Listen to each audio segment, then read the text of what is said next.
Welcome to episode 315 of the Recovery After Stroke podcast. Today we have an incredible story of courage and recovery as we chat with Kenya Robinson.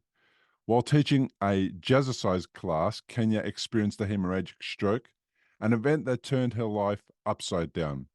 Join us as Kenya shares her journey of regaining strength and balance, overcoming denial and stress, and finding new ways to embrace life after stroke.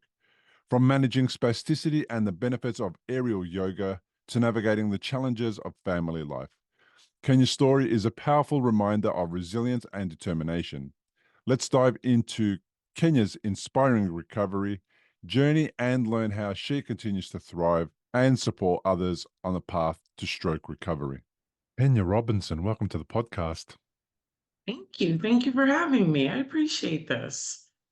Absolutely my pleasure. Tell me a little bit about what happened to you. Oh, wow. Okay. So almost 5 years ago, I had a hemorrhagic stroke. I was teaching, I own a dance fitness facility and was teaching class and just kind of felt the effects of a stroke as it happened. I remember walking on stage, getting ready to teach class and going to start the music, and my right hand couldn't press play, and I thought, oh, that's weird. Hit it with my left, and let's keep going. I started to teach class, got through the heavy aerobic period, and was grateful when it ended, because I felt winded, and I knew with the strength portion coming up, I'd be able to kind of take a break, things come down a bit. Was in the middle of an upper torso routine when I lost the weight from my hand and I saw it drop and hit the floor. But in my mind, I was like, how did that happen? Like, I don't remember feeling it. It just dropped. Not long after that, balance started to become an issue. And I remember backing up against the wall, embracing myself and telling the class, something's wrong, but I'm okay. We're going to keep going with this routine. And they're looking at me like, oh my goodness. And I see one of my members move to her purse, and I figure she's calling 9. Uh, well, it'll be okay. I'm just tired. I just need a little rest. And then when that song ended, I ended class and apologized because I felt bad that I couldn't do it, but there really wasn't no going on.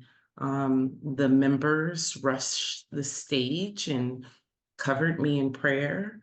And I remember Andrea coming over to me and she said, I'm on the phone with 911. They want you to smile. And I was like, no, I'm not going to do it.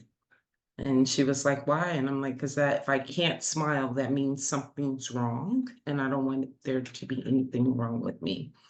And it went from let me see you smile to stick out your tongue. And I was like, nope, not doing that either. I don't want anything to be wrong. And that's my last memory. I don't remember the paramedics coming in, but I do remember getting on the ambulance. I don't remember going into the hospital. But then there are conscious parts where I would wake up and then go back to sleep. I missed an awesome helicopter ride. I'm a little bummed about that to another hospital. Um, yeah, so that's my Wow. story. Are you if you're an instructor, what kind of an instructor? I've been an instructor with Jazzercise for 15 years in November. That doesn't sound like it's a task or a job or a career that somebody who buries their head in the sand has. Was this situation an instinctive thing to if I don't if I don't express what's wrong, then nothing is wrong? Was it like an instinct that's like a survival thing, or was it a mindset that came to the fore when all the things Yeah, to happen. be honest, um, earlier that week, I had just felt like I was under a lot of pressure. Jazzercise is not my only was not my only business at the time. I also had a tech-based business that I was running, and I remember saying something's got to change. I need to do things differently. Like I don't spend life living life. I spend life putting out fires. I cannot take things a day at a time because it's happening as it happens. And I just remember the pressure of that. And my then husband at the time, I said, I need to change something. And he's like, well, let's sit down and talk about it right now. And I'm like, I can't. This week is so full that I just need to get to Friday. If I can get to Friday, let's sit down, let's reorganize some things, let's talk about doing some things differently. And he said, okay, that was on Saturday. I had the stroke Monday. So I didn't make it through the week. But yeah, a lot of pressure, a lot of stress. Um, and as a matter of fact, I'm sorry, I had stroke on Tuesday. As I was coming down on my way to go to class, I was thinking this is the best part of the day. I'll be able to just get stress out, let it go, and everything will be okay. But I think it was the events leading up to that that really put me in the bind that I wasn't expecting. And I imagine then part of it not happening, this is not happening to me, there isn't anything wrong, means that you can go back to your work, to tech company, continue putting out fires, do all that kind of stuff, you can continue doing the jazzercising stuff. So it's like, I'm too busy to be unwell kind of scenario. You wouldn't be surprised, well, you might be surprised if I told you the amount of people who said exactly the same thing that you said, which was, uh, something's got to change. And then, man, change came like nothing they've ever wished before. Totally, totally. Like if I sit back and reflect to comment on the first part of what you said, total denial. As it was happening, I'm in denial that it's happening. And I was in that mode of let's push a little more, let's push a little more, let's push a little more. Oh, see, we survived it. Let's push a little more to the point of where my body was like, oh no, we're done pushing. And this is as far as we go. And I consider it a miracle that I hear. And I really feel like the stroke definitely changed my life and definitely changes, especially now, how I do things. Like after stroke, you kind of have no choice. Mm-hmm. Uh, you either stay the same and suffer, or change and recover. 1,000%. You were 49 at the time, so you've got a No, lot I'm on for. 49 now. I was 44 at the time. You're 44 at the time, so you're. Yeah, I imagine it wasn't the only 2 years before the stroke that you were pushing that hard. You've been pushing for a long time. It long seems like time. it was like a just a way of life. Our family situation, I think, was an unattainable one. We lived 40 minutes away without traffic from life, like work life, kids' play life, the social activities. It was 40 minutes with no traffic. You put traffic behind that, and then it becomes an hour and 10 minutes. So to get up and go to school, for me, I think if you're living locally, school is 5, 10 minutes away. Well, for my kids, they were up at 5:30. We're on the road by 6:15 to get to school by 7:30. And back then I was like, oh, it's time, family time. We'll have this time on the road. We can talk about what's going on. We'll make it work. And I think it worked to our detriment because the kids would go to school. I'd go to job A, which was one company, and work until time to pick up from kids from school. I'd crock pot dinners at home, so I'd bring them on the road. The kids would come to my office, they'd do homework, eat dinner. Then the boys would go off to basketball practice. My daughter did tutoring. She tutored some students at the time. So she'd go and tutor students, or she'd stay in my office and work. And then I'd go teach the dance class, put everybody, go and pick up everybody from where they were. And then we're on the road at 8 o'clock at night, going that 40 minutes with no traffic. You get folks ready for bed. Now it's 10 o'clock. And because I've taught a dance fitness class, I've got extra energy. So I'm like, okay, we got win number 3. Let's go to 2 a.m. in the morning. Let's finish some of the work I didn't finish from job A, trying to get to job B. And then at 2 o'clock, I'm finally like, okay, I can sleep, but that alarm clock goes off at 5 o'clock the next morning.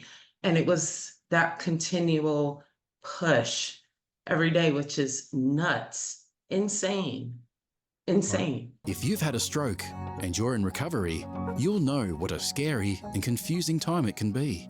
You're likely to have a lot of questions going through your mind. Like, how long will it take to recover? Will I actually recover?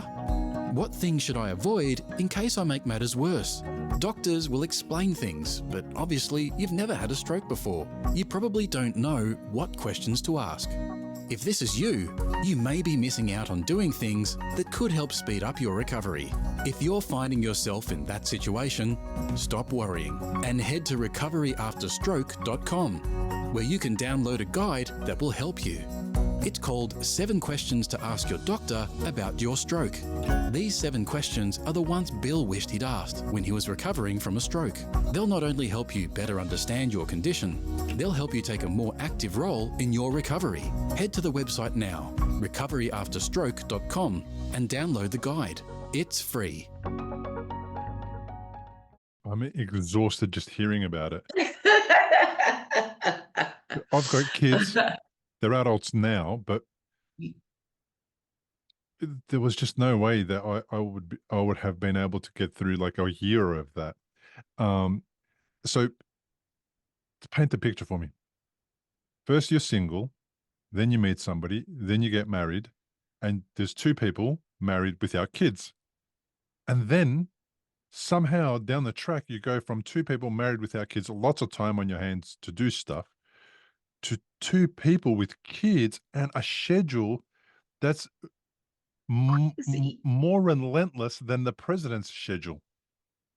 crazy. And that was the weekdays. On weekends, my boys played travel ball. So we'd be traveling up wherever, whether it was in state, out of state. Games start at 8 in the morning. They just don't play one game because if you win, you play a second game. And if you win, you play a third game for the championship, or you come back tomorrow. So the weekends were filled with sports, and then it just not attainable, Mm. not attainable. How old are the kids now? My oldest is 22. She just graduated from UCLA.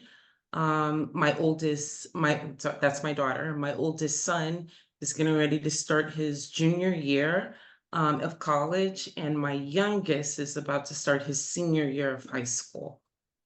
So sounds like there's a bit more space. They're kind of more independent than they used to be. Definitely. And I'm grateful for that because it's really given me the time to figure out how to manage my own recovery in this process. I did not give up the Jazzercise business. I was told after the stroke, pick one business that you want to keep. And I chose to keep Jazzercise because it's a fitness community of women that exercise does more for mental health, physical health, total well-being. So it was important to me to keep that for the women. But then as I got further along in my recovery, it also became my rehab for getting stronger and improving on my own weakness. So I will always be thankful to Jazzercise for the program that they provide. Yeah, I mean, if you can be physically active after stroke, it's one of the best things you can do to help recover and help heal your brain, even though it's hard Definitely. and maybe causes fatigue and causes all sorts of issues. Perhaps the benefits definitely outweigh the negatives, because I don't think there's any negatives unless you're doing it Yeah. in an unsafe way, and that means that you end up putting yourself at risk of falling or anything like that. Um, so, are you telling me there's no men coming to Jazzercise? Ah, we love men who jazzercise. And I can tell you in my almost 15 years, there have been about 5 men who would come in and just dance. And it's the time of their life. Like they do their own form of dancing to the movements. And then they really like the strength part. And for the men who've come in and tried it, they go, wow, that really kicked my butt, or Mm. wow, I didn't realize it was so much fun. So I always encourage men to try jazzercise. And now they've got an on-demand program, so nobody has to know. They can do it in secret if they like. But we Uh, like them to come out to our studios and try it. it's much more fun with the people around you, with actual Absolutely. Yeah. interactions and all that type of stuff. So, what type of stroke did you experience? I had a hemorrhagic stroke. It brain bleed of 3 centimeters on the right side. Sorry, the left side. Hemiparesis on the right side, aphasia, um, and just the weakness throughout, which is tough place to be. Tough place, all the way down from my head to my toes. Straight down the middle of your body. Absolutely. Yep. Hmm. I know that one very intimately. Yes. Uh, but in your little questionnaire that you answered, you also said there's evidence of ischemic strokes. Yes. So the stroke that I had October 1st in 2019, I thought was my first stroke. I found out year two, almost year two, that it was actually my third stroke, not my first. The first two were ischemic, but they saw effects on my brain. Um, that I never knew about. But I did suffer from migraines in the past. And so the doctors said that that could have been during one of those migraines that the ischemic strokes happened. As the migraines were horrible, like no light, nausea, no like sound would feel like somebody was kicking my head with the steel toe boot. It was awful, awful. Um, I haven't had migraines. My migraines were attributed to caffeine. So I have a diet that does not have caffeine, and I haven't had a migraine in maybe 7 years. Caffeine is a bit of a there's so many benefits for people to have caffeine. You hear about it all the time. Caffeine is, enhances your mood. It does this, it does that. But it's a drug and it can be used really badly, especially if you use Totally. caffeine when you wake up and don't allow your body to go through its regular wake up cycle. I have, and it's also can be for some people irritating on the gut and on the esophagus, and it can cause gut issues like that. Caffeine also can keep people up at night if you have caffeine too late, right? And if you're a stroke survivor and you Yes. have caffeine at the wrong time and then you can't go to bed and sleep, then it's a terrible cycle, because in the morning you're feeling really crappy. You need caffeine. And what the thing about caffeine that people don't realize is it actually doesn't do anything for you. What it does is it gets rid of the signal that tells you that you're tired. This is just a quick break, and we'll be right back with the interview. Now, imagine a life where the impossible becomes possible, where the challenges of stroke recovery transform into a triumph and growth. This is my story, and I've captured it all in my new book, The Unexpected Way That a Stroke Became the Best Thing That Happened. I know firsthand the emotional roller coaster of stroke recovery, the fear, the uncertainty, the frustration. I've been there, and through my journey, I discovered that a stroke, while devastating, could become a catalyst for profound personal growth and positive change. In this book, I share my deeply personal story and that of another 9 stroke survivors, offering you a roadmap not only to navigate your recovery, but to thrive in ways you never thought possible. Are you ready to turn your challenges into opportunities? To find strength in your struggles? Well, The Unexpected Way That a Stroke Became the Best Thing That Happened is more than a book. It's your companion on this journey, a source of inspiration and a testament to the power of the human spirit. To get your copy from Amazon today, follow the links in the YouTube description or visit recoveryafterstroke.com/book to embark on a transformative journey towards a brighter and more empowered future, because the best chapters of your life are yet to be written.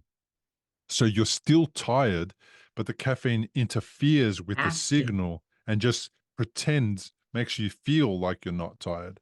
So Yep. it's such a false sense of um, energy, or that I'm okay. You know, your body is screaming and saying, hey, I'm actually really tired. And what you're doing is you're just giving it this thing to stop telling you that it's really tired, and you're pretending that you're not. Um, so for all the benefits that supposedly caffeine has for some people, for stroke survivors, I recommend that they, especially initially after the stroke, that they stop drinking caffeine and that they try and avoid it as much as possible. I'll have caffeine now, but I try to have it after. And I'm talking about coffee. For me, it's coffee. So tea is fine, but the issue for me is definitely coffee for some reason. Um, and if I do have a coffee, I'll kind of try and have it 2 or 3 hours after I've woken up, so that I'm already awake and my body's gone through the sleep cycle and I'm not relying on the caffeine. And that means that I'm a bit slower to get going in the morning. You know, I have to warm up to everything before I can really get going.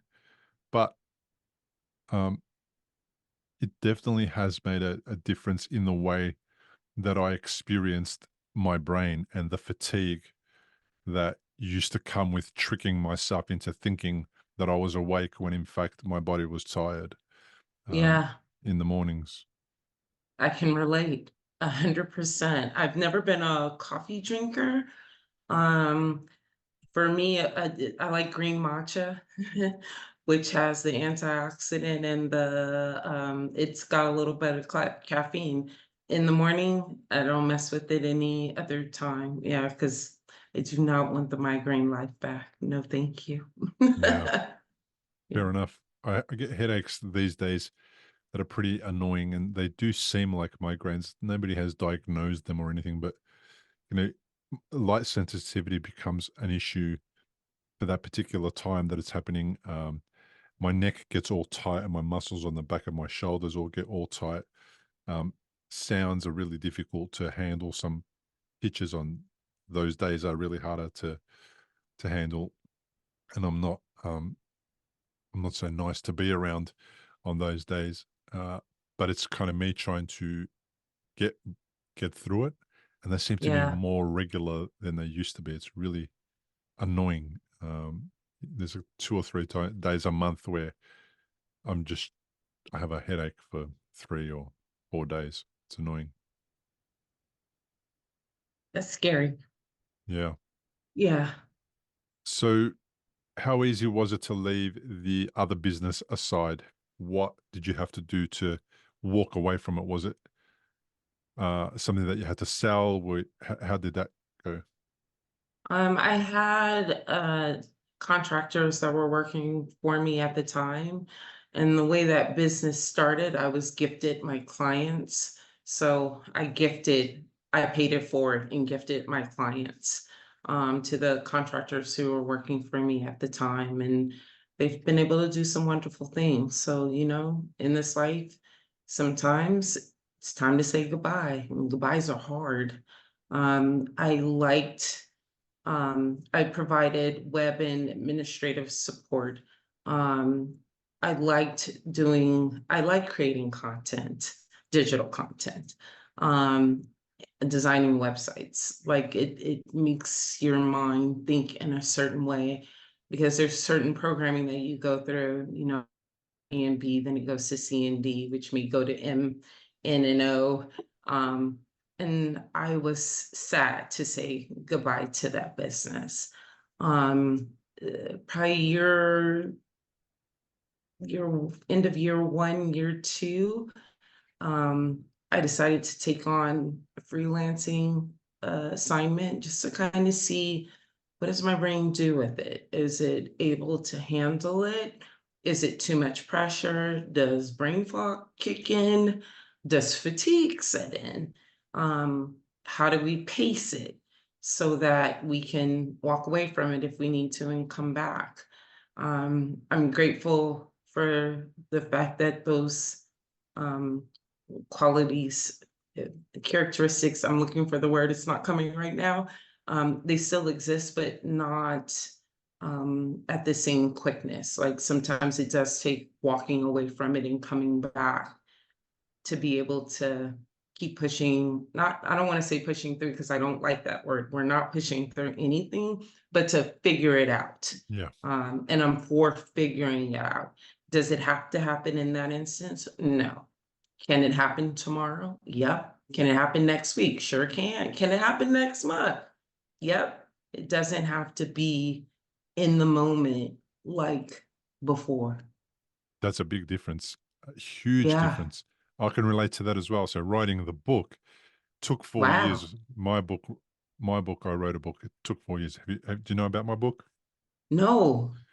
Well, it's a bit of a strange title. I've got it here. It's called "The Unexpected Way That a Stroke Became the Best Thing That Happened." And Congratulations. I will yeah, be picking that up. yeah, thank you. And the title came about because in the podcast, I had a conversation with a few people around episode 70. That person said stroke was the best thing that happened to them. Clearly not at the time of the stroke.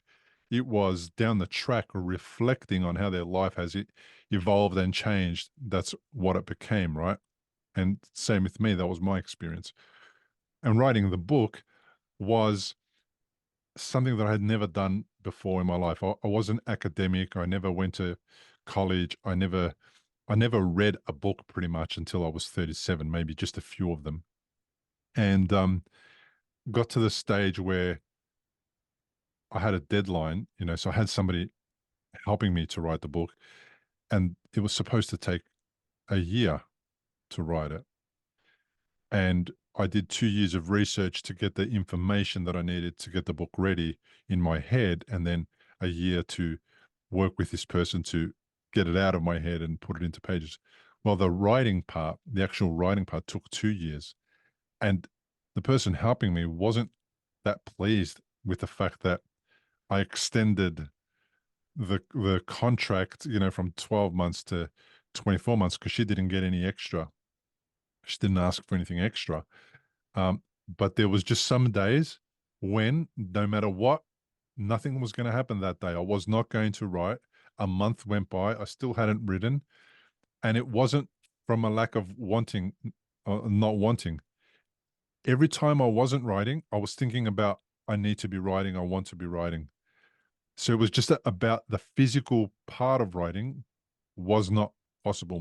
My head couldn't turn, the gears and the cogs in my head couldn't turn at the rate that they needed to so that I can form a sentence or form a paragraph, etc. And it taught me that, well, you just have to write when you get that window. However long that window is, sometimes it was 3 days, sometimes it was an entire month. I got a second wind and a window of opportunity, and I punched out as much writing as I could then.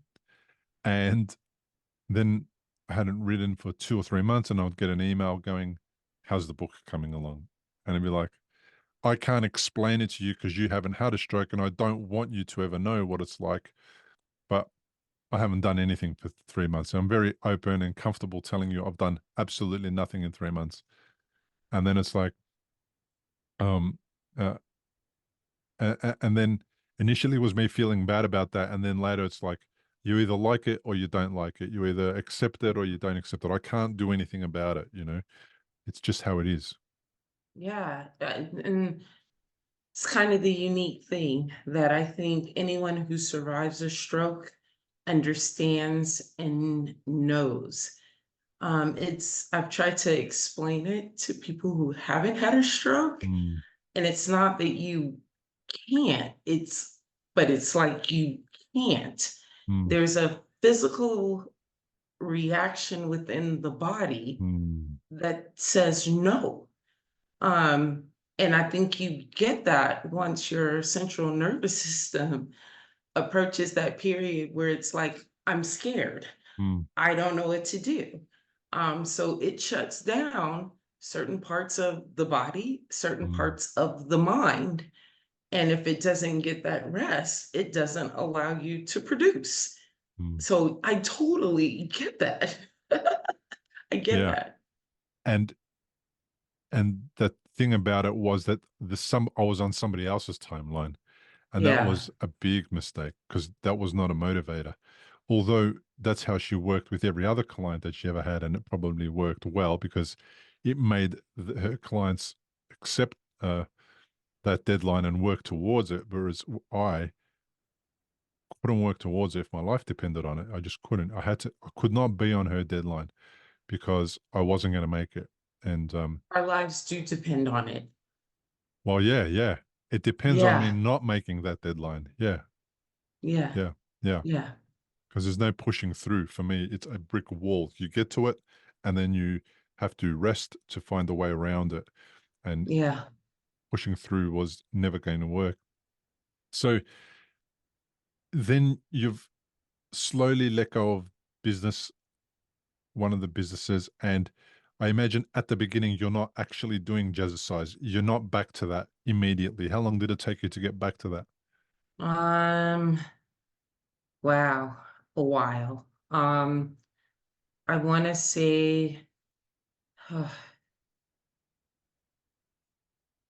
I had the stroke in October. I was released from outpatient the following May or June, and they released me to begin teaching.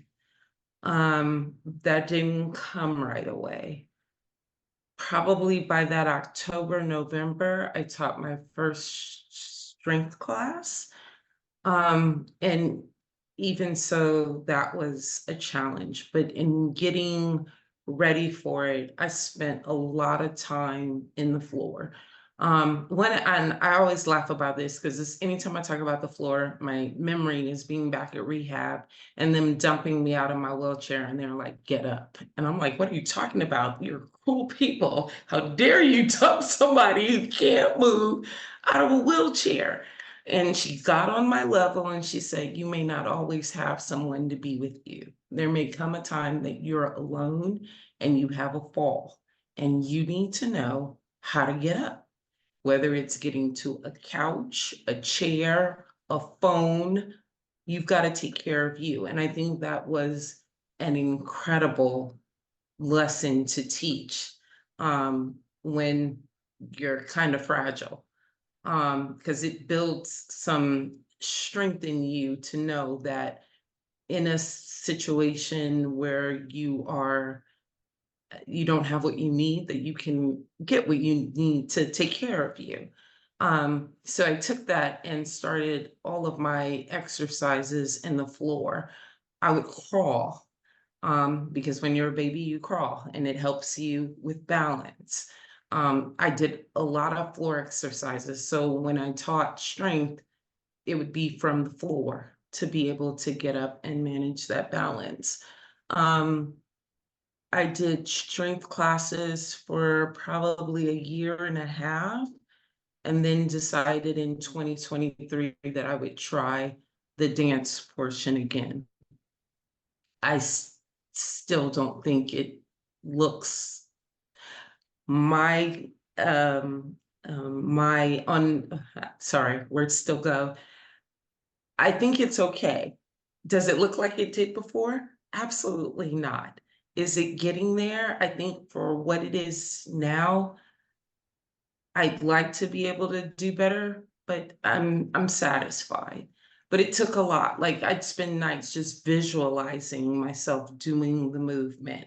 Or if I was in the car, I'd play the music repeatedly. Most of my customers seem to think that hour class probably took what it would take an instructor normally to prepare, maybe like the night before, 2 days before. It actually would take me months to prepare one set and then get into the mode of moving a song or two out or a new song in and having to play it for months and rehearse it in my head, then rehearse it on the body, to where it felt more natural. The mirror has been so very helpful in correcting movements because it gives my brain a chance to view what my body wants to do, even though my body does it one way and my brain thinks it another. When we teach classes, we teach to the class. So my real, my left is actually my jazzercise right. So I'm cueing the opposite. That has also been a play on the brain, but very helpful. I have so much to jazzercise to be, let me say that again. I'm grateful for jazzercise for so many reasons that yeah, a lot. Very grateful because it's just helped to just trigger in the mind to do different things. Yeah, being able to be connected to your body is big uh a big benefit. Like, as in having the skills because of the work that you had done previously in Jazzercise already gives you like um gives you puts you a step ahead because you've got Yeah. neurons and neuronal patterns and things firing in your brain that are connecting to your body more than most people. Because if somebody's not as active as you, say they're sedentary and the majority of their time they just spend sitting at a desk working for 15 years instead of um, playing a sport or being physical in that way, they're having to rebuild all of those neuronal connections and structures from scratch to try and just get back to basic level, whatever that level is for them.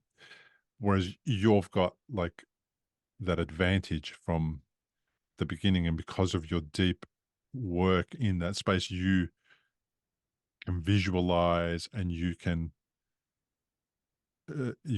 translate what you're seeing into a language that your body understands, and vice versa. You can take your body's language, you can observe it, and then you can adjust it, and then you can fix it. And you can do that.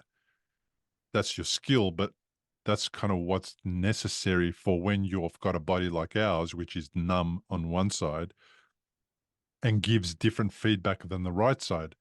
So I'm born in June, so I'm a Gemini.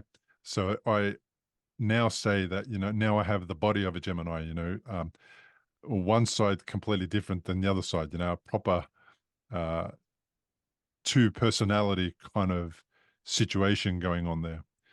And the best way to describe it to people so they understand what it feels like to be me is that if I have an alcoholic drink, which I do from time to time, very rarely, but when we go out and it's the right opportunity, my left side will get drunk immediately, while my right side is not. And recently, I also experienced, not recently, often I experience in warm weather, I experience sweating on my left side, but not on my right side.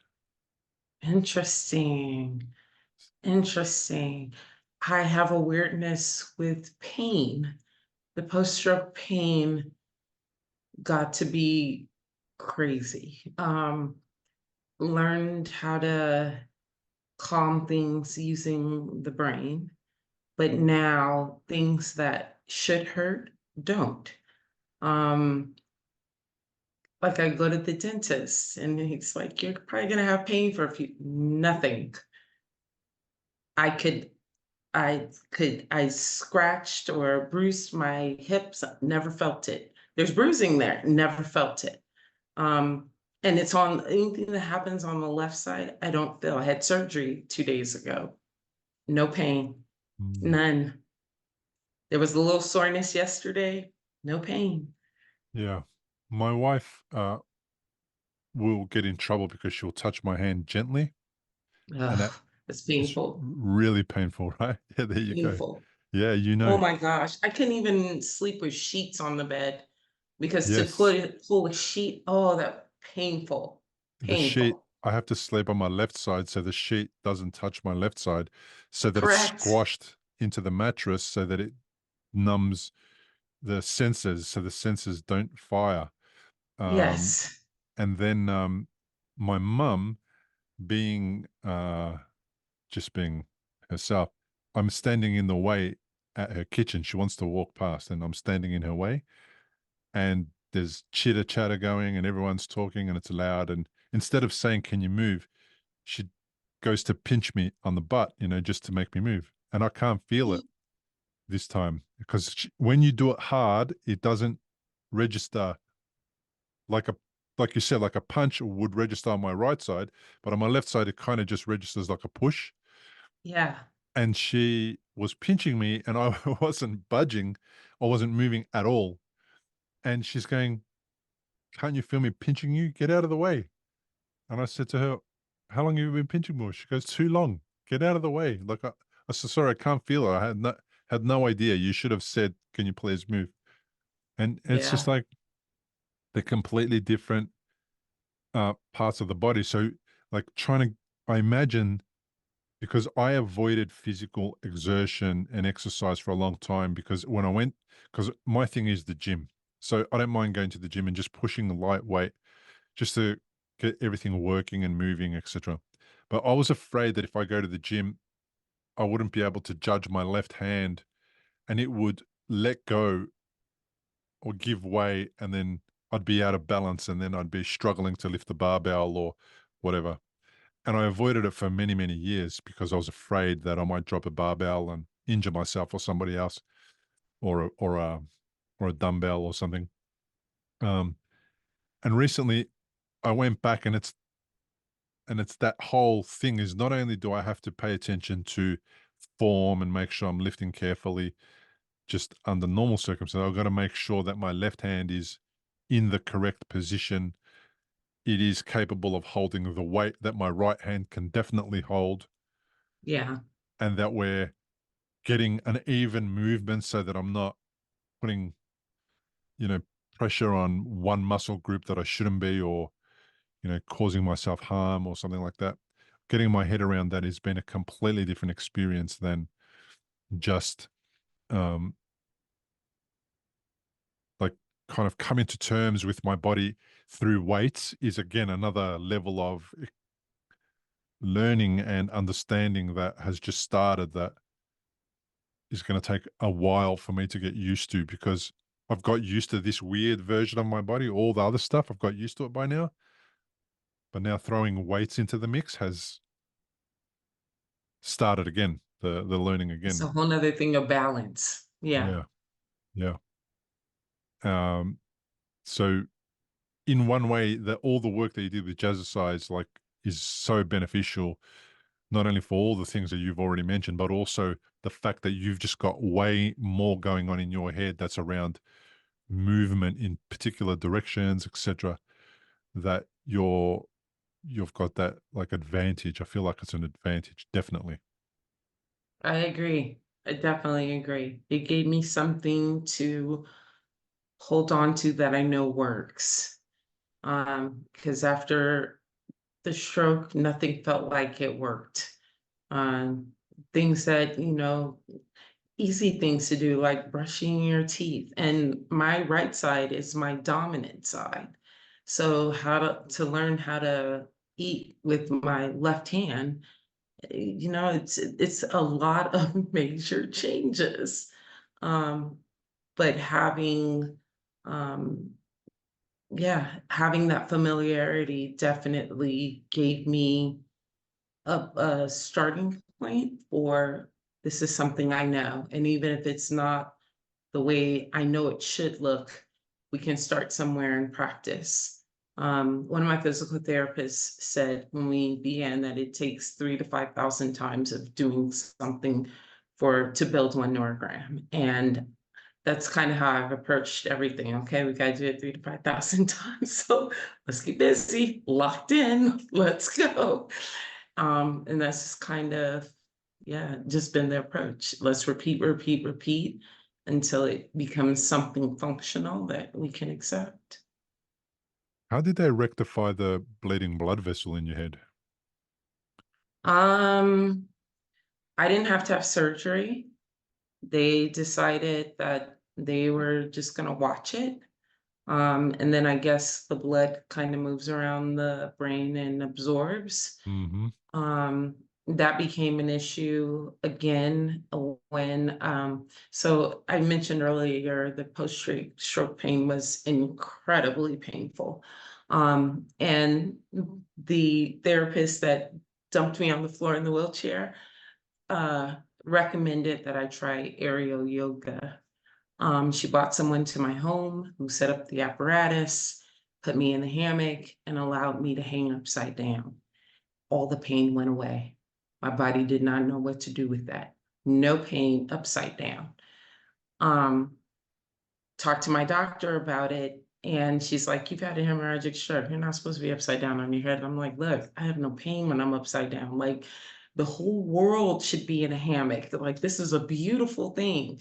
So she's like, "All right, no more, maximum 2 to 4 minutes upside down."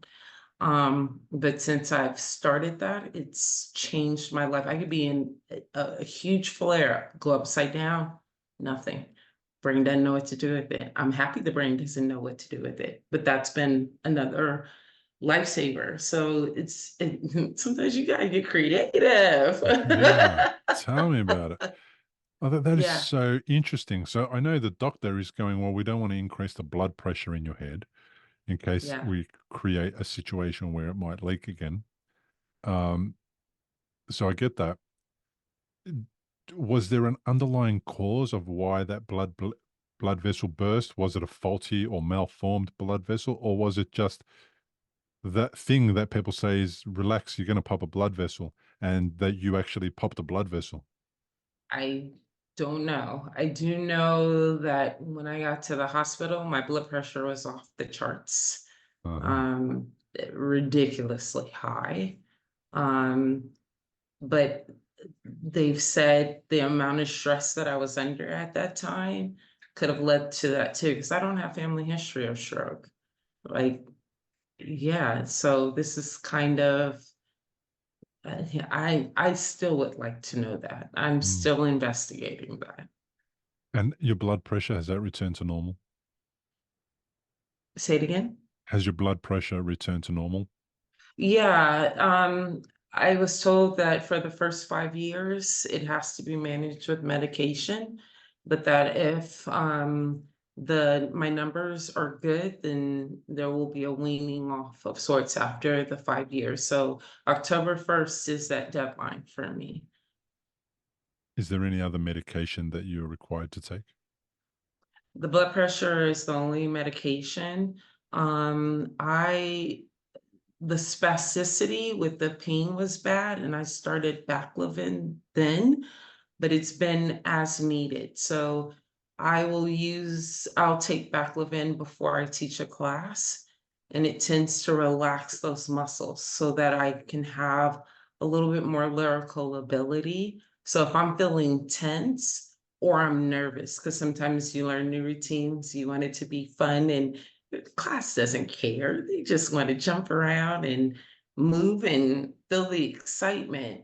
But for us anal people, type A personalities, we want to do it right. I can feel my body instantly start to lock, and I'm like, Tense up. okay, Now 45 minutes before class, I'm breathing, I'm meditating, or I'm doing the breath work to get the muscles to settle down. And I will use baclofen at the time to kind of help with that.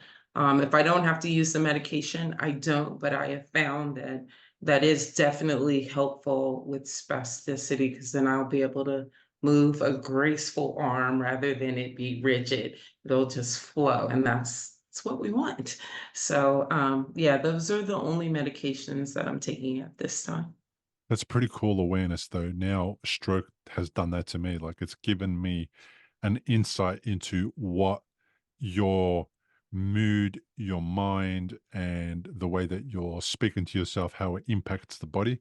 Because the left side just responds immediately. It gets tight, it gets tense. If I eat the wrong food, the left side gets weaker. It doesn't respond so well um, to stimulus and all that kind of stuff. So it's all completely weird. Like, so when I'm tired, my left side goes to sleep and it's almost uh, out like a light. My right side's still pumping and going, but it's telling my right side, "Hey, we need to rest and settle Slow it down." down. Yep. Yeah, and as a Yeah. real big indicator, it's impossible to ignore because I have this complete um, system of information that says, "All right, you've got to stop, you've got to rest, you've got to do less, or Yeah. you've got to change something." Very true. Hmm.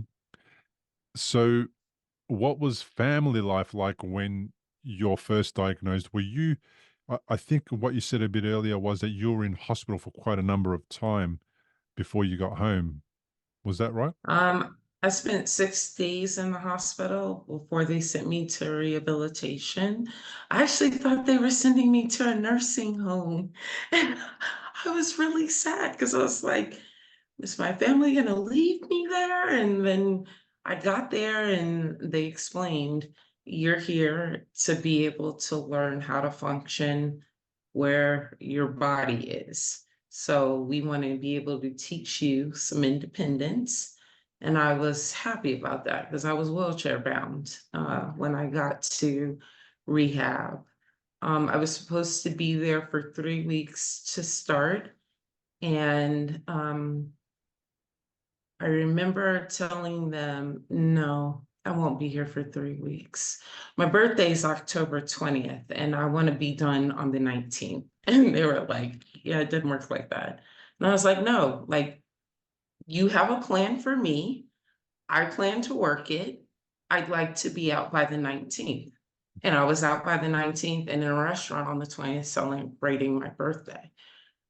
It just became in my mind like it's go time. Whatever they ask, we're gonna do.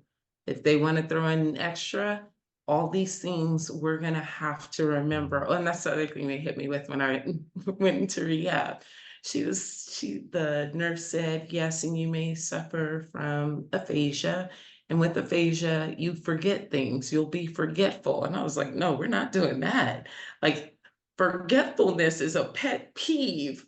I don't like that. And she was like, you have no control anymore. And I was like, no, we're going to have control. So day one, I was like, okay, chocolate chip cookies. Day two, the sky is blue. Okay, chocolate chip cookies, the sky is blue. So every day became something to remember from the previous day. And it became like this long thing of a habit so that things didn't get jumbled or scary.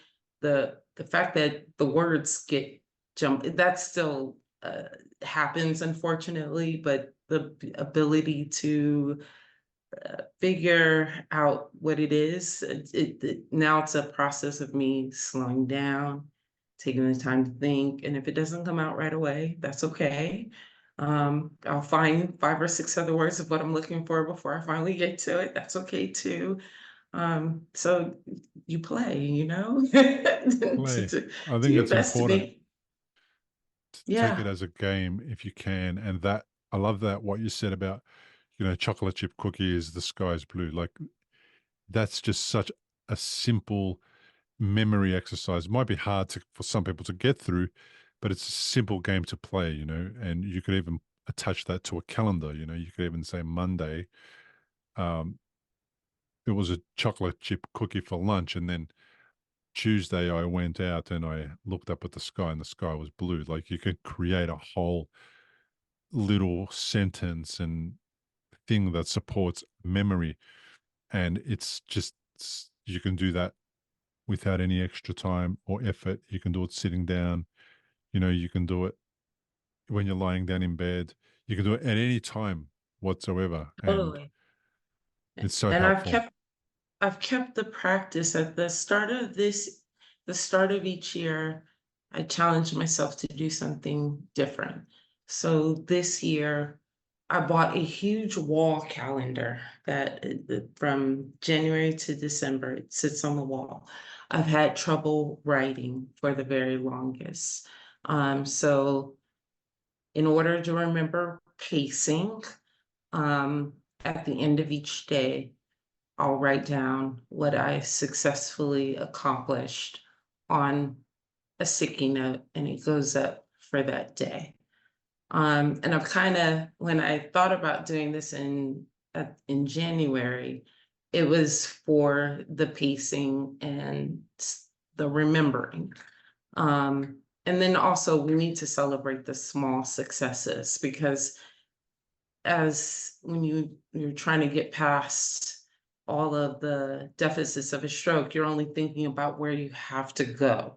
You're not thinking about how much you've achieved to get to where you are. Mm-hmm. So I figured it'd be a good way to mark that too. So like now we're in July, and I have this, it's very colorful of all these days of things that I feel like I've done successfully, and that has been so helpful. Even on the bad days, to be able to look and say, hey, you did some things well.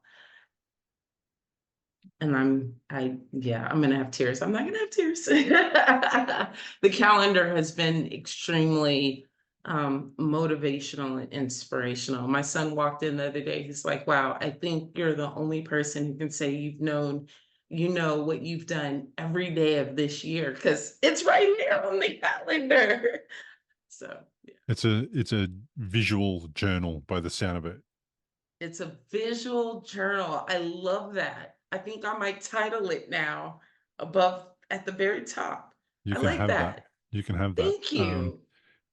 Because I know, see, one of my big struggles with reading was that books are black and white and bland, and there's no pictures in them.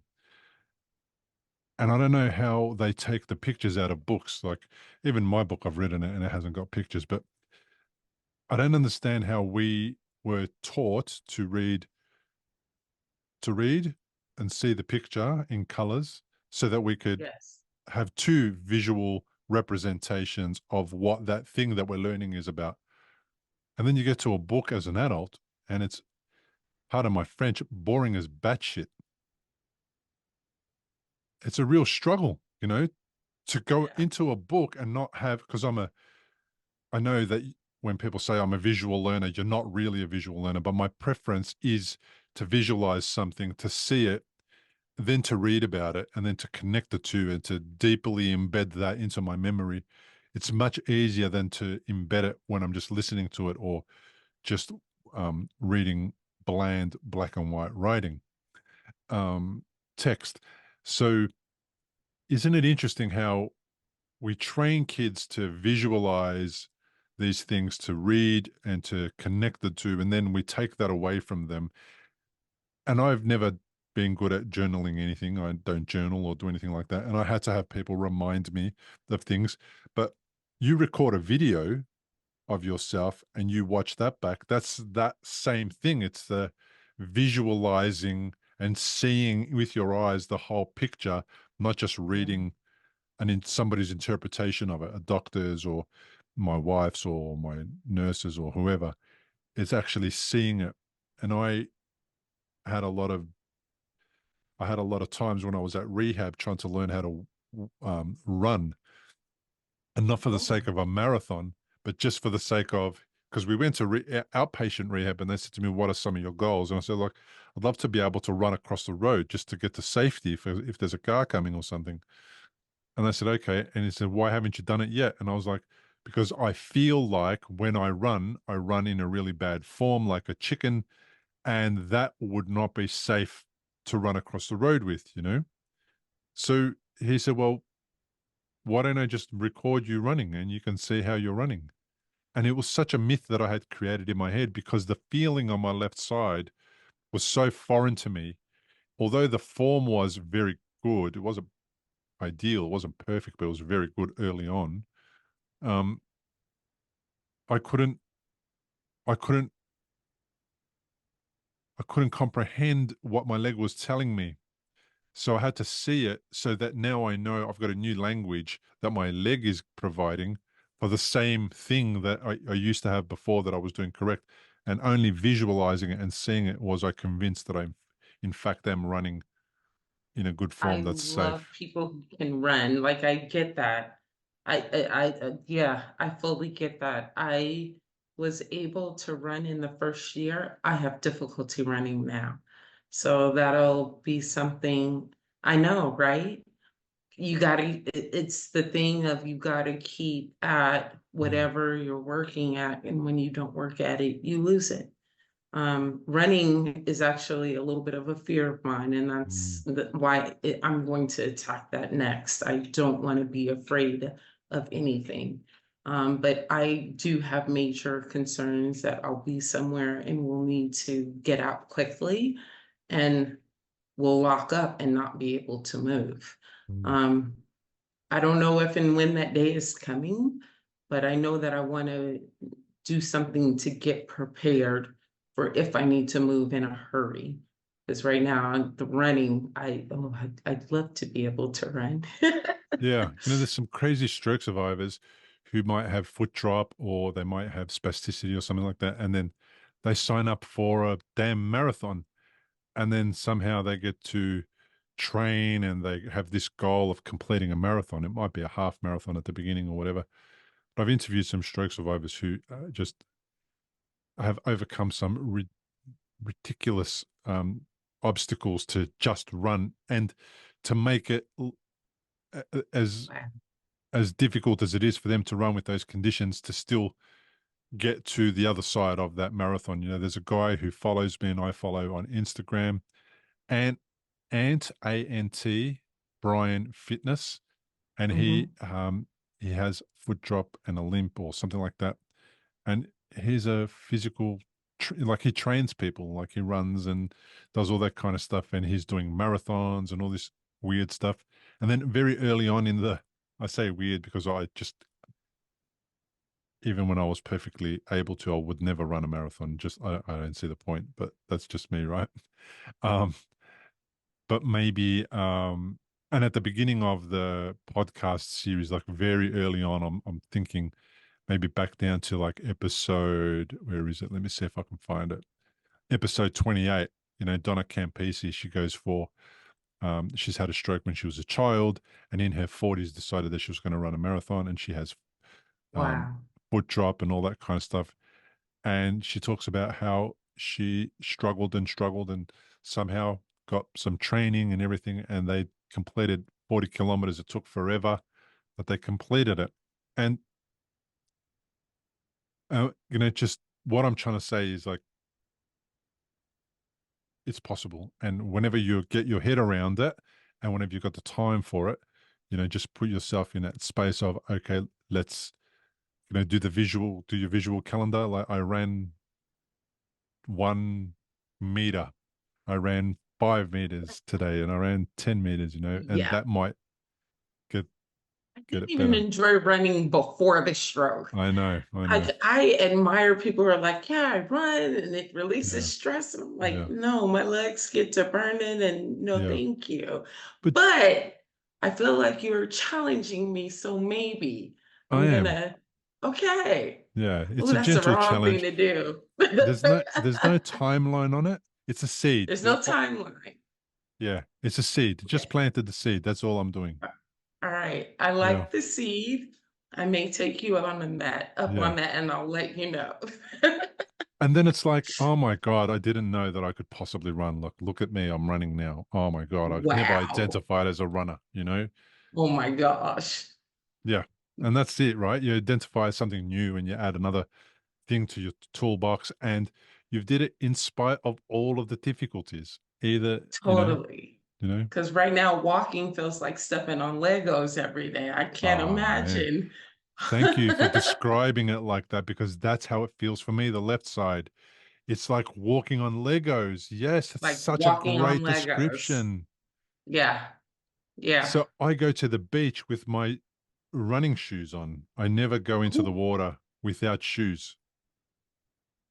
yeah. So you know how you've got a pair that's always kind of needs to be thrown out, but you love them. You can't throw them out because they got holes in it. All that. Well, I keep them for the beach. That's good. Shoes are weird because my foot is still changing. Hmm. So like there could be a pair last month that I absolutely could not wear because they were painful, but then they'll be the most comfortable shoes ever. And then when they get uncomfortable, I'm like, okay, the foot's changing again. So I'm kind of playing now with some research regarding circulation on the affected side and how that relates to the Lego filling in the foot. Because I definitely have foot drop. I work really hard at trying to get that exercise up. There's a repetitive exercise that I do every single day, multiple times during the day. Doesn't change the feeling, but it changes how far the toes come off the ground and that roll through the foot, because through the ball of my foot, I can't feel. Mm, And then there's trickiness because there's no depth perception, especially with dancing, because I'm like, I don't know how far I can actually go because I can't feel it. mhm.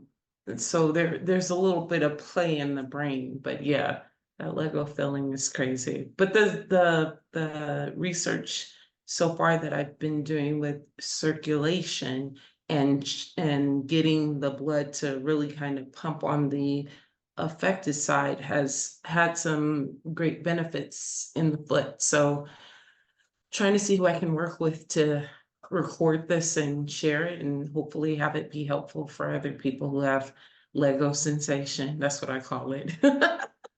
That's I'm going to start using that because I struggle to explain that to people. I say, if I step on a pebble with my right foot, I just know that there's a pebble there. But if I step on the pebble with my left foot, it feels like there's like a boulder there, and it's just Yep. digging into every part of my foot, and it's Yep. really painful and uncomfortable, and it could make me trip over. And it's literally a pebble, and it could be very small in size, but it could unsettle me and make me lose balance and fall over, Yeah.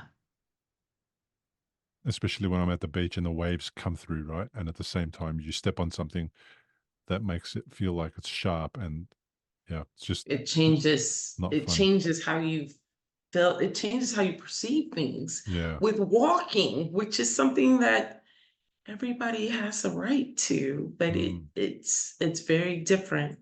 And especially with the beach, you've got the waves rolling through, you've yeah. got the feeling of the sand, but that grainy feeling under the affected foot becomes a different story than it Yeah. does to what we're accustomed to. A million pins and needles being pushed into Oh, the foot. yes. Yeah. Yeah. I use shoes. I prefer now to use boots, slip-on boots. So most of the time, if I can, I'll just wear slip-on boots because they kind of wrap the heel up and kind of protect it and keep it nice and warm and comfortable and safe. And then the shoelaces don't dig into the top of my foot. And they just, it's a more comforting kind of a, We feel. I yeah, know people are like, why do you have boots on during the summer? I'm like, you have no idea. yeah, yeah, They're comfortable. yeah. And in Yeah. winter, I could do the Michael Jackson and wear one glove on my left hand only, just because it gets cold, Yeah. really, really cold on my left side. Does Like cold lock you up? it kind of makes me less, yeah, less sort of fluent. or free or whatever, nobody would know, but it feels stranger. It tenses the muscles and all that kind of stuff, and it burns. The cold Yeah, burns, and and it same. and it becomes just like excruciating. So, and then it feels like the bones in my left hand, it feels like they're frozen, proper frozen, came out of the refrigerator and they're just solid. So if I if it's that cold and I can't warm it up, I'll get one glove and I'll wear one glove and I'll try and just protect it a little more. Yeah, Than I like that. Yeah. And you could bedazzle it, you could put jewels on it and whatever, and you could make it like a proper Michael Jackson hand. And our generation would get it at least. They would get it. The young ones would think we're weird, but we'd get it. It's okay. Yeah. We get to be Um, special. Yes, we do. why not? Um, we went on a bit of a tangent, but I was asking you about your kids and the family and how they managed Oh, all of your illness and your hospital stay. How did the kids cope with all of that? What was going on for them? my kids were very supportive, extremely supportive. Um, Anything that I brought home to try and do, they engaged me. I know when I first got home after rehab, I didn't want to roll through the house in the wheelchair, so I scooted from room to room and I would help with chores. So they would do laundry and we'd sit on the floor and I'd attempt to fold it. When it was time to do dinner, they got down to the lower areas and would pull out what I needed. And then on one foot, I would try and put dinner together and they would help. When it came to practicing walking, we had a long hallway. And so I would try and walk and they would clap and cheer me on. Those days were really funny because that walk was walking. When you have to learn to walk again, it's comedy. Mm, Um, but just extremely, extremely supportive. Um, it got to a point that as soon as I felt like they were in a comfortable space, I know that I began to kind of isolate and hide, um, just wanting them not to see, but just to feel like they had the sense that everything was okay. Not the right way to handle things. mm, But when you're in it, you don't know because you're trying to cope and you're trying to make sure that that the people around you don't have the fear from your trauma. My kids have since talked about that time, and I'm really grateful to have that information because I don't know what it's like to have been in their shoes. I know what it's like to have been in my shoes. But I think that there has to be a conversation between both sides to have effective communication so that everybody's okay.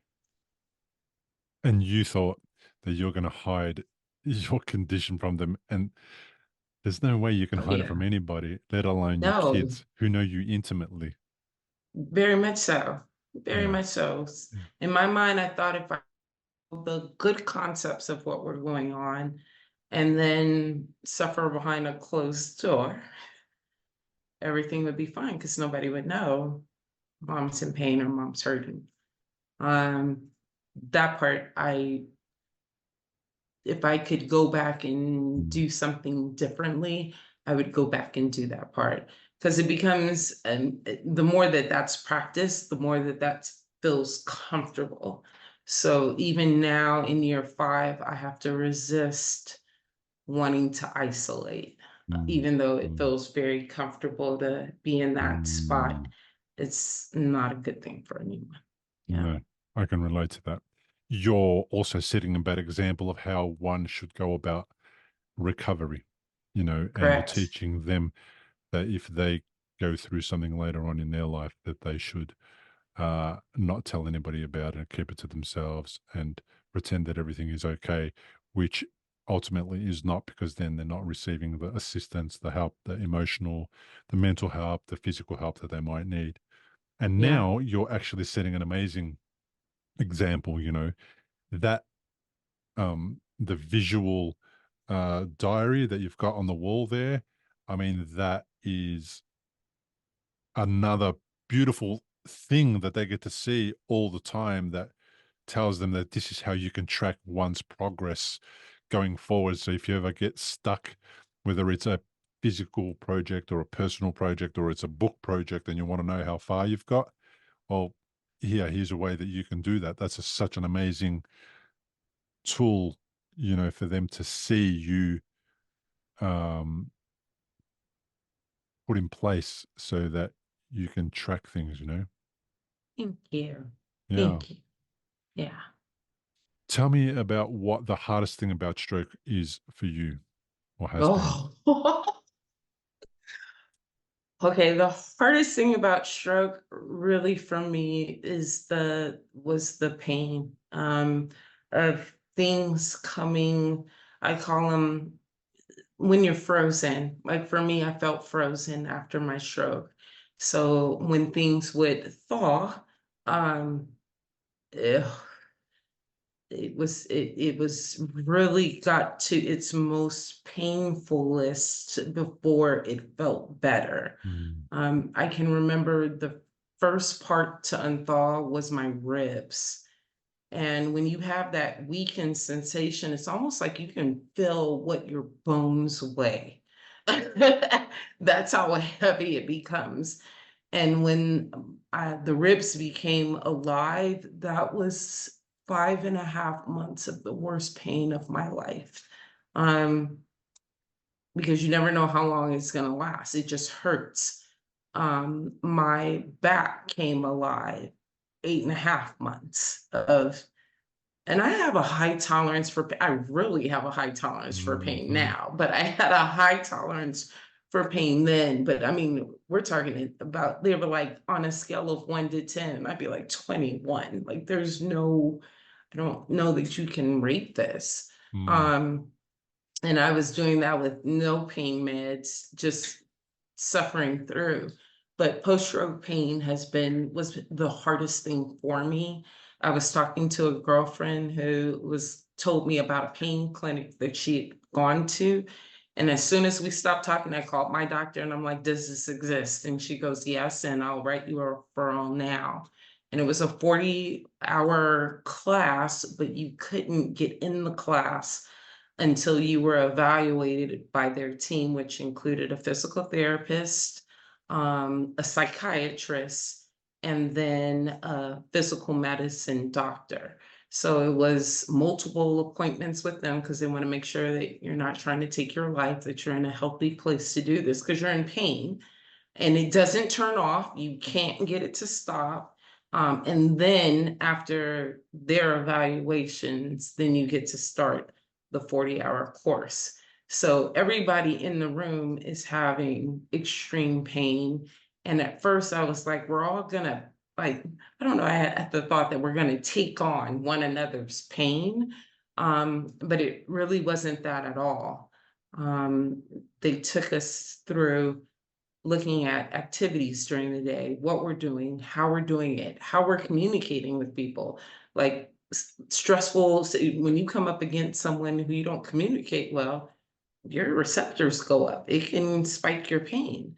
How to deal with that, and then different ways and forms of communicating so that you stay safe.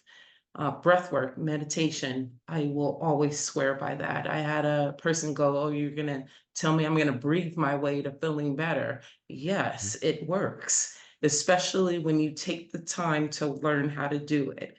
Um, sleep hygiene, number one benefit to mm. helping pain. So when you're able to have a full tools and resources of things that you can draw on to bring it down, life changing, life changing. Yeah. What has stroke taught you? What has strength taught me? Stroke taught you. Oh, stroke taught me to slow the heck down. It does not all have to be done today.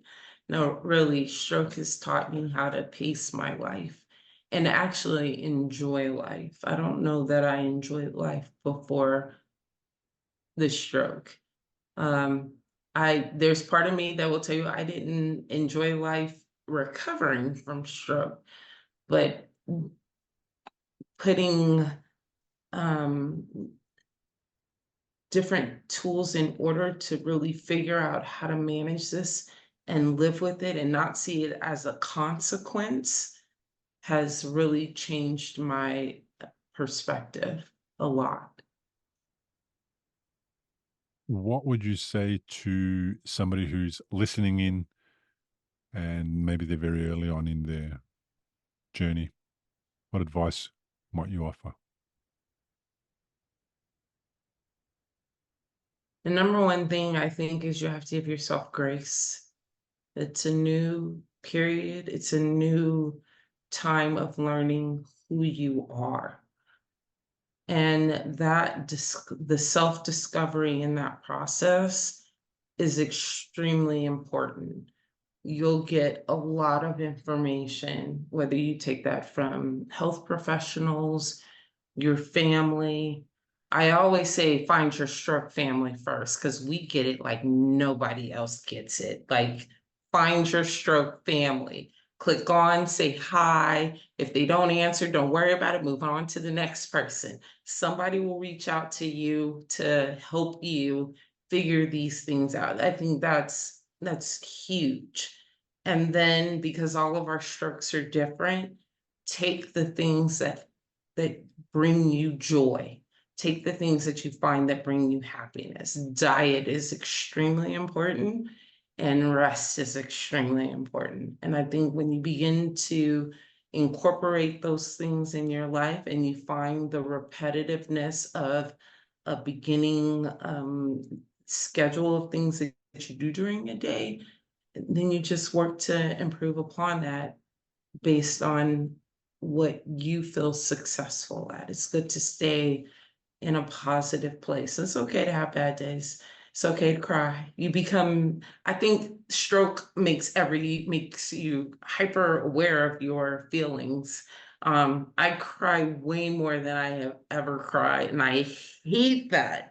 But I find if I get it out, then I feel so much better afterwards. So there'll be some tearful days. You got to scream and yell, just do it. Folks around you will get used to it. You do the things that make you better, but most of all, you've got to give yourself grace. It's not easy. And it's hard. It just is. It's hard, but it gets better. It gets better. And celebrate the small successes, no matter how small. You woke up in the morning, celebrate it. You went to bed on time the night before, celebrate it. Your favorite TV show's coming on, celebrate it. We're celebrating everything because celebration feels good. It feels good in the soul. So do things that make you feel good in your soul. And if you wonder what that is, call me. We'll talk about it. We'll find good things in your soul. And on that note, thank you so much for joining me on the podcast. I really appreciate it. Thank you, Bill. I appreciate talking to you today. It's been a great conversation. Thank you. Yeah, I had a lot of fun too. Thanks. Well, that's it for another episode of the podcast. Remember, if you're interested in my book about stroke recovery, you can grab your copy on Amazon by typing my name, Bill Gasiamis, into the search bar or by heading over to recoveryafterstroke.com/book. If you want to know more about my amazing guests, visit recoveryafterstroke.com/episodes and find their social media links and download a full transcript of the entire interview. A huge thank you to everyone who has left a review. It means the world to me. Your feedback is crucial for the podcast success, helping others find this valuable content and hopefully making their stroke recovery journey a little bit easier. If you haven't left a review, please consider giving a 5-star rating and sharing what the show means to you on iTunes and Spotify. For those watching on YouTube, remember to leave a comment below, like the episode, and subscribe to the show on the platform of your choice to get notifications of future episodes. And if you are a stroke survivor with a story to share, now is the perfect time to join me on the show. The interviews are unscripted and require no preparation. Just be yourself and share your experience to help others in similar situations. If you have a commercial product that supports stroke survivors in their recovery, you can join me on a sponsored episode of the show. Simply visit recoveryafterstroke.com/contact, fill out the form with your category, and I'll get back to you with details on how we can connect via Zoom. Thanks once again for being here and listening. Your support means everything to me. See you on the next episode.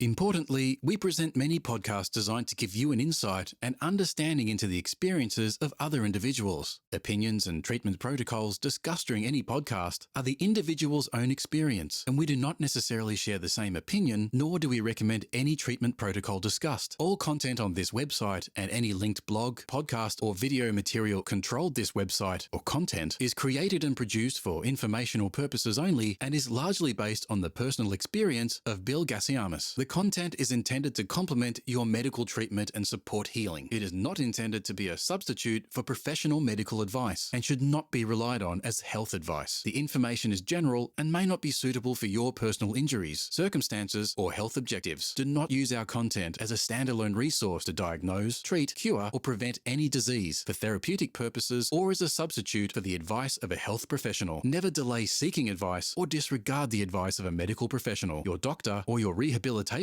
program based on our content. If you have any questions or concerns about your health or medical condition, please seek guidance from a doctor or other medical professional. If you are experiencing a health emergency or think you might be, call 000 if in Australia, or your local emergency number immediately for emergency assistance, or go to the nearest hospital emergency department. Medical information changes constantly. While we aim to provide current, quality information in our content, we do not provide any guarantees and assume no legal liability or responsibility for the accuracy, currency, or completeness of the content. If you choose to rely on any information within our content, you do so solely at your own risk. We are careful with links we provide. However, third-party links from our website are followed at your own risk, and we are not responsible for any information you find there.